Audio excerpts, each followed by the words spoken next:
माननीय अध्यक्ष महोदय, मेरा प्रश्न ये है, आदिम जाति विकास मंत्री महोदय जी से मेरा प्रश्न ये है कि बताने की कृपा करेंगे कि विधानसभा क्षेत्र पंडरिया के अंतर्गत एकीकृत आदिवासी विकास परियोजना में किसानों को वित्तीय वर्ष 2020-21 में की अवधि तक के कितनी सामग्री वितरण की गई है।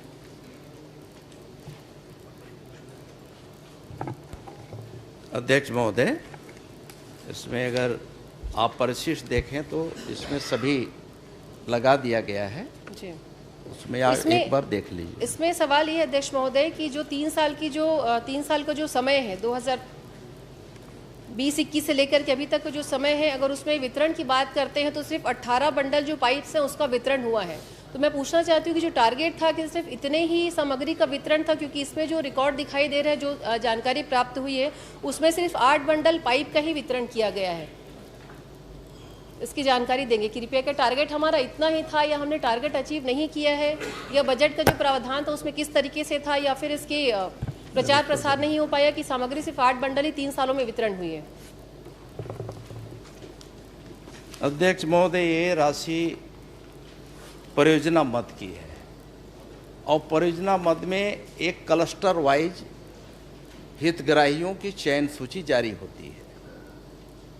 तो उसके आधार पे जो परियोजना से जो तय हुआ था, उसके आधार पे जैसे कि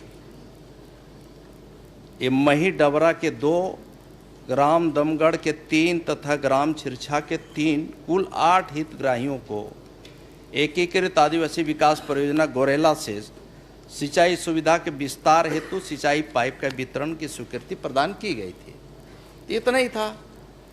बाकी माननीय जो सदस्य होते हैं उनके प्रस्ताव के आधार पे ही परियोजना जो है अपना प्रस्ताव वहाँ रखता है, और आपकी ही उपस्थिति से, माननीय सदस्यों की ही उपस्थिति में वो क्लस्टर वाइज उनका जो प्रस्ताव आते हैं उसकी स्वीकृति की जाती है अलग अलग, कि किसी का पाइप का विस्तार का काम है, किसी का बोरिंग का काम कहीं करना है। तो इस तरह के काम छोटे छोटे लिए जाने का है महोदय। और बहुत बड़ा इसके बावजूद अगर कोई प्रस्ताव हो, कोई बात हो आपके संज्ञान में, तो निश्चित ही आप दे दीजिए, उस पर हम विचार करके उस पर कार्रवाई भी करेंगे और स्वीकृति के योग्य होगा तो हम स्वीकृति भी। ठीक है, धन्यवाद।